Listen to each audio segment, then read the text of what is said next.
iglesias.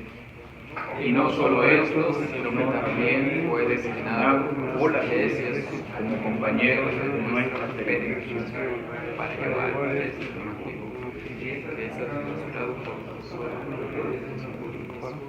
para demostrar vuestra buena voluntad, evitando que nadie nos censure en cuanto a esta ofrenda abundante que administramos, procurando hacer las cosas honradamente, no solo delante del Señor, sino también delante de los hombres. Enviamos también con ellos a nuestro hermano, cuya diligencia hemos comprobado repetidas veces en muchas cosas y ahora mucho más diligente por la mucha confianza que tiene en vosotros.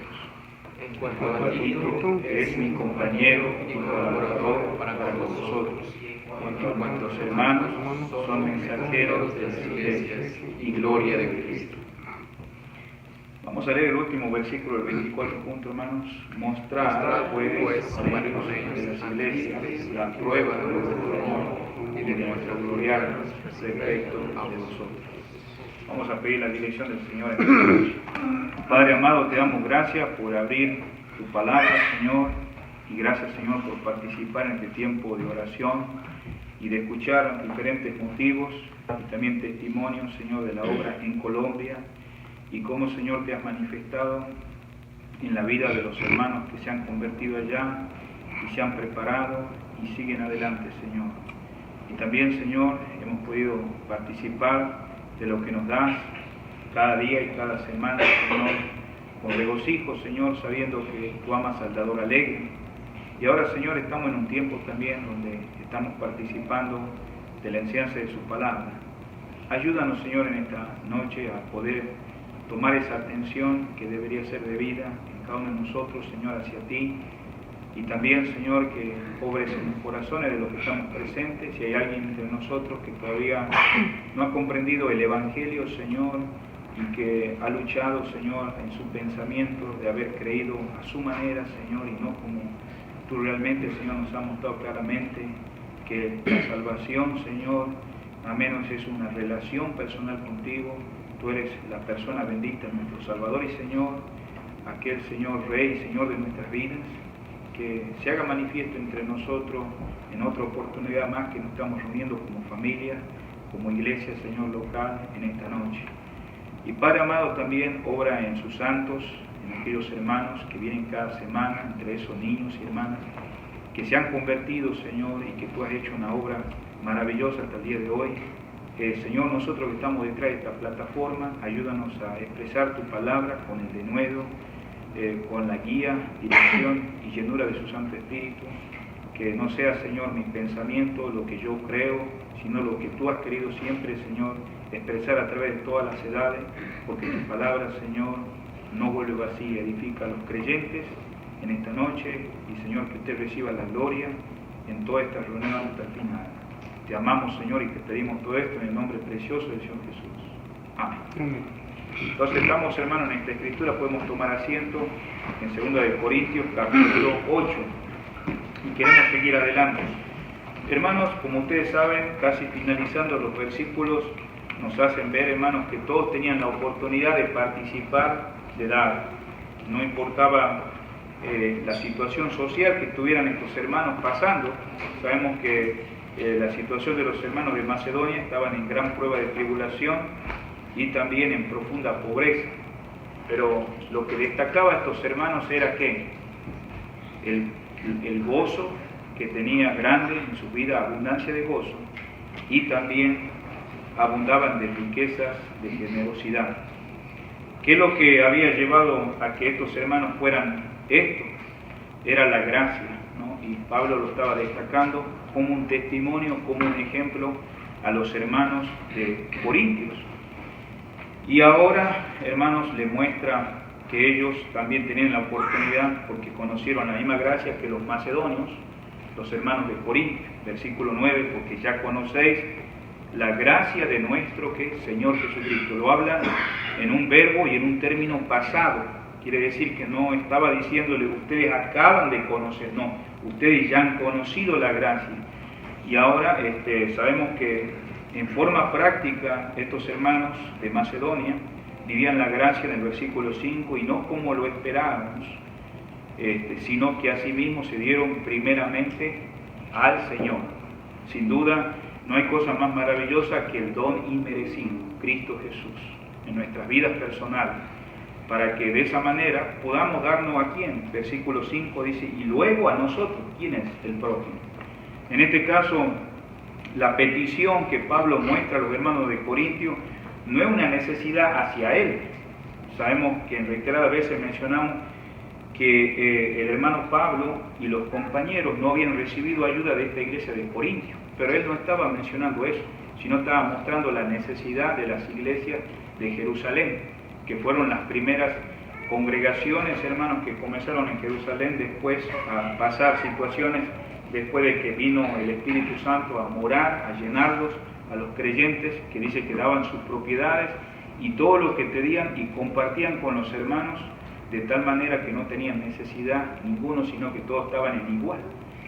Pero acordémonos, hermanos, que más adelante no pasó mucho la persecución que Pablo originó y que logró que estos hermanos judíos, cristianos, tuvieran que emigrar a otras naciones.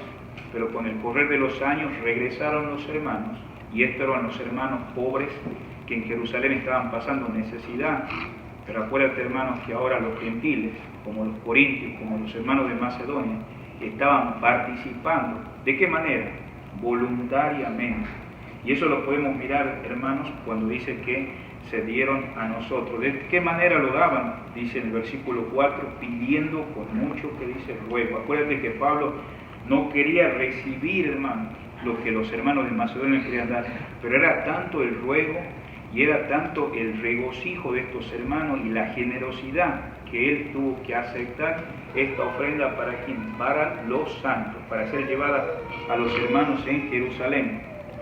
Y hermanos, para darle punto final y continuar con esto, hermanos, vemos acá en el versículo 8 que él expresa que no está dando una ordenanza en cuestión de dar, sino para poner a prueba, dice, por medio de la diligencia de otros, hablando de la diligencia de los macedonios, como ejemplo, también la sinceridad de ese amor que ustedes, como dice el versículo 9, vosotros ya conocéis, ¿no?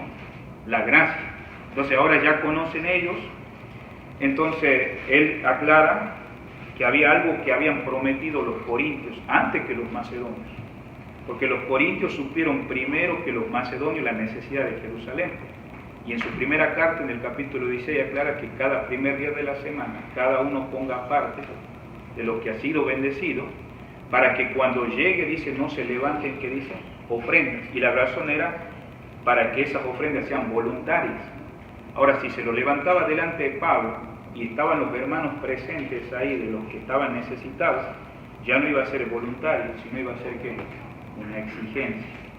Entonces, él había dicho todo. Entonces, ¿qué había pasado? En el proceso del año, los corintios, acordémonos que ellos anduvieron carnalmente, dejaron de dar. Entonces Pablo les recuerda, ¿no? Acuérdense que comenzaron ustedes a hacer eso. Y ahora en el proceso, los de Macedonia tuvieron más diligencia, se entregaron al Señor, se dieron a los hermanos, y vemos ahora el resultado, que para ellos no fue una exigencia para los de Macedonia, sino que ellos rogaban porque había sido algo de buena voluntad, con gran generosidad, con abundancia, como dice, de riqueza de su generosidad. Entonces estamos mirando ahora que todos tenían la oportunidad de participar en el versículo 13, porque no digo esto para que haya para otros holgura y para vosotros, que dice, estrechez. Y ahí aclara más abajo en el versículo 14 cuál era la meta, al final del versículo 14, para que haya igualdad. ¿Igualdad en quién? En aquel que puede dar grandes cantidades como aquel que puede dar poco. Lo importante es que todos podamos participar, y de tal manera que no quería Pablo poner como objetivo de que la iglesia de Corintio, ¿no? Quedara vacía, sin recursos al dar, para que ahora, en este caso, los hermanos de Jerusalén pudiera ser suplida la necesidad. Acuérdate que era una necesidad, no era en este caso un lujo lo que ellos necesitaban. Era una necesidad. ¿Qué diferencia hay entre lujo y necesidad? Sabemos que la necesidad puede ser comida, puede ser ropa, pero en este caso estos hermanos tenían esa necesidad. Pero cuando alguien tiene lo necesario y ya no está conforme con lo necesario, ya quiere lujo.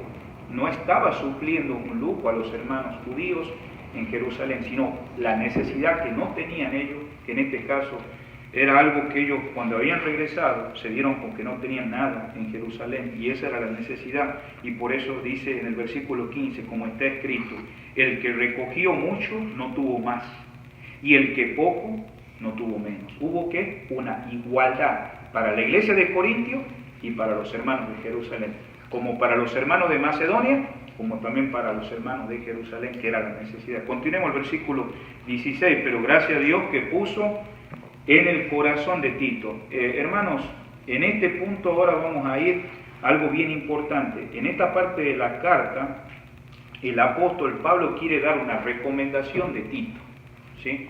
¿Cuántos de ustedes han escuchado a nombrar Tito en la Biblia?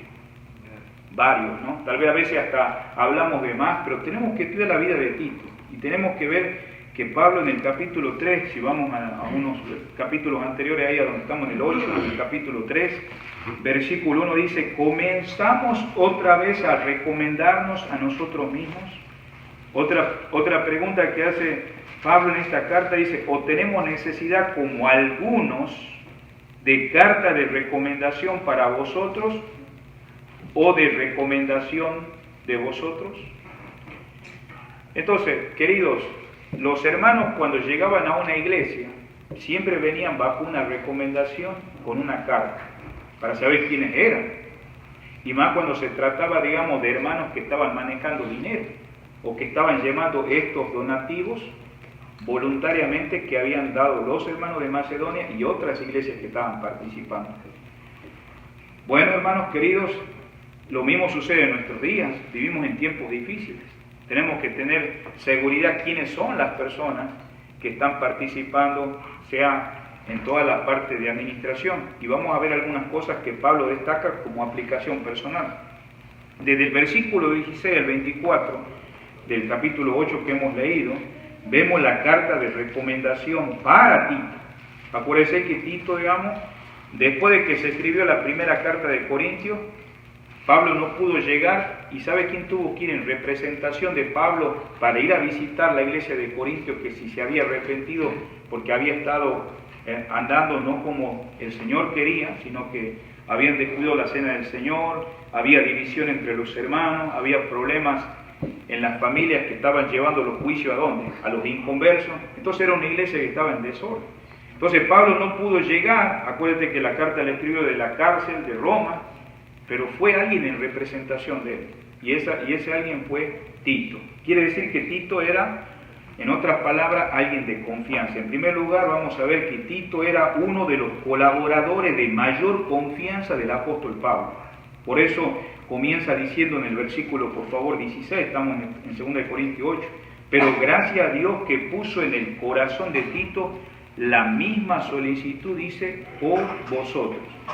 Hermano, esto se evidencia por el hecho de que Pablo lo envió a lugares problemáticos como Corinto y Creta. ¿Cuántos de ustedes han leído la carta de Tito, que son las epístolas pastorales? Primera y segunda Timoteo son epístolas pastorales dedicadas solamente a pastores. No quiere decir que no puedan leer los demás hermanos, pero me refiero que solamente se exclusiviza a líderes.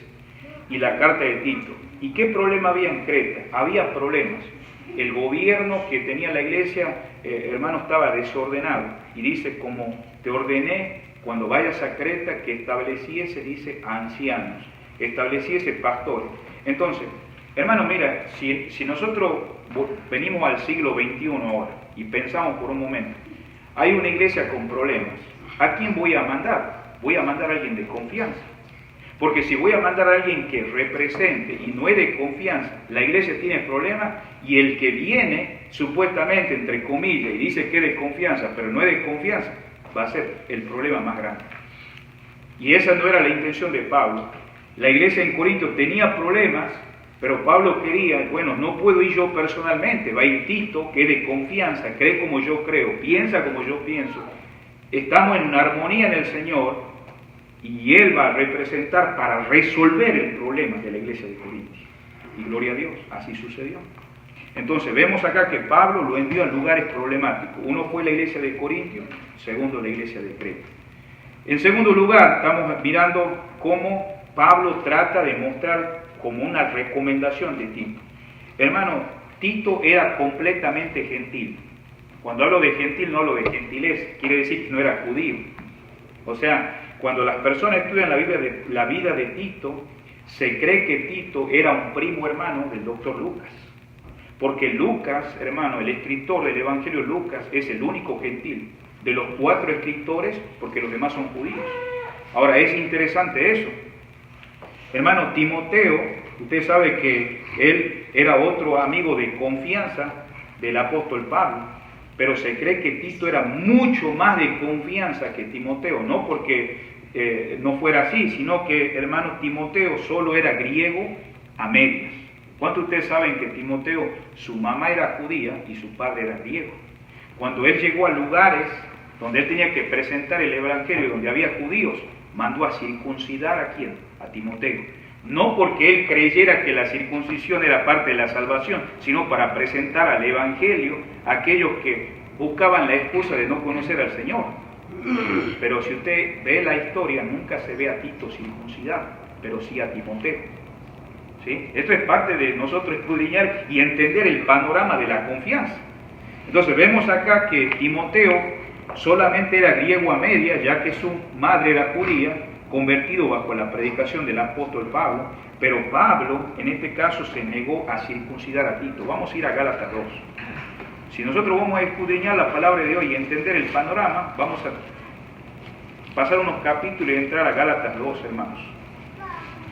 Dice versículo 1, después, pasado 14 años, aquí está dando el testimonio Pablo de su conversión, ¿no? Después, pasado 14 años, subí otra vez a Jerusalén con Bernabé, llevando también conmigo ¿a quién? A Tito. Pero subí según una revelación y para no correr o haber corrido en vano, expuse en privado a los que tenían cierta reputación el evangelio que predico entre los gentiles. Sabemos que su conversación fue con aquellos pilares, estamos hablando de Pedro, de Juan, de Santiago, ¿no? Versículo 3, mas ni aun Tito, que estaba conmigo, con todo y ser griego, dice, fue obligado, ¿qué? A circuncidarse.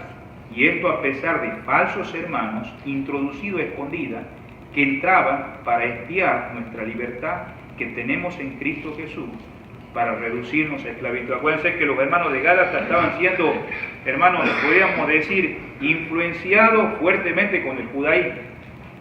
Acuérdate que los hermanos de Gálatas eran gentiles y ellos necesitaban circuncidarse, pero los judíos que no comprendían claro el evangelio de la gracia querían poner reglas y costumbres que sabían que habían sido, hermanos, cargas pesadas a los mismos judíos. Entonces, vemos acá, hermanos, que hablando de Tito, vemos que él era completamente gentil y convertido bajo la predicación de Pablo, y Pablo se negó a circuncidarlo, miramos en Gálatas 2. Vemos también de Tito que es mencionado con frecuencia en las cartas de Pablo. Mire conmigo a 2 de Corintios. Cuando Pablo trataba de llegar por segunda vez a visitar a la iglesia de Corintios, mira lo que pasó, capítulo 2, versículo 13, mira qué aprecio tenía, dice, no tuve reposo en mi espíritu por no haber hallado a mi hermano Tito, así que después despidiéndome de ellos, partí a Macedonia. ¿A dónde había ido Pablo? A Troas. Mire conmigo por favor a 2 de Corintios capítulo 7, versículo 6. Pero Dios que consuela a los humildes, nos consoló con la venida de Tito. Mire hermano, con mucha frecuencia Pablo menciona la persona de Tito. Y ahora que estamos en 2 de Corintios 8, del versículo 6 al 24, lo vuelve a mencionar. Y vamos al capítulo 12, versículo 18. Rogué a Tito y envié con él al hermano. Y la pregunta es, ¿os engañó acaso Tito? ¿No hemos procedido con el mismo espíritu y en las mismas pisadas? O sea, qué confianza, ¿no? vemos acá, hermanos, que continuamente está mencionando en la carta, y resulta sorprendente, hermano, que Lucas, hablando del escritor al libro del Evangelio de Lucas y de Hechos, por ejemplo, no mencione a Tito, ¿no? Ustedes que leen el libro de Hechos, ustedes saben quién lo escribió, el doctor Lucas. Y es interesante que en todo el libro de Hechos no se menciona la vida de Tito, ni la persona de Tito. Y algunos comentaristas suponen primero que pudo haber sido pariente de Lucas, porque los dos eran gentiles. Y entonces, como el Evangelio estaba llegando a judíos y a gentiles, los judíos tenían desconfianza de los gentiles. Entonces, sin duda, vemos acá que él no quería incluir el nombre. Si hubiera sido, dice, hubiera sido inapropiado de parte de Lucas si ponía a Tito mencionado su nombre en el libro de Hechos. Usted note eso. Segunda cosa, Tito es la principal fuente de información de Lucas. ¿Cómo? ¿Por qué? Porque la vida de Pablo y su ministerio, ¿cómo pudo saber tantas cosas cercanas si a veces Lucas no estaba con él? Por la relación, ¿no?, que tenía Tito con Lucas. Entonces tenemos que tener muy importante. Ahora, otra cosa más, también Tito acompañó a Pablo y a Bernabé al más importante concilio que hubo en Jerusalén en Hechos 15. Ustedes se acuerdan que hubo un problema ahí. ¿Por qué? Porque los judíos querían judaizar a los hermanos gentiles. Y es cuando se paró Santiago y levantó la mano y dijo, no se va a imponer algo más que solamente que los sacrificados a los ídolos, fornicación, ¿no? Y vemos que ellos querían meter la ley a toda costa. Entonces, vemos que Tito es mencionado. Una carta también de Tito se enfoca en los consejos, por ejemplo, de Pablo, ahí en Tito, en la carta pastoral acerca de la obra en Creta. ¿Y cómo fue a Creta Tito? ¿Representando a quién? Al apóstol Pablo. Hermano, vuelvo a repetir, nadie que va a ir a representar a alguien, si no hay esa confianza, no lo puede representar bien. Pero vemos que Tito representó bien al apóstol Pablo y resolvió los problemas en Creta y resolvió los problemas en Corinto.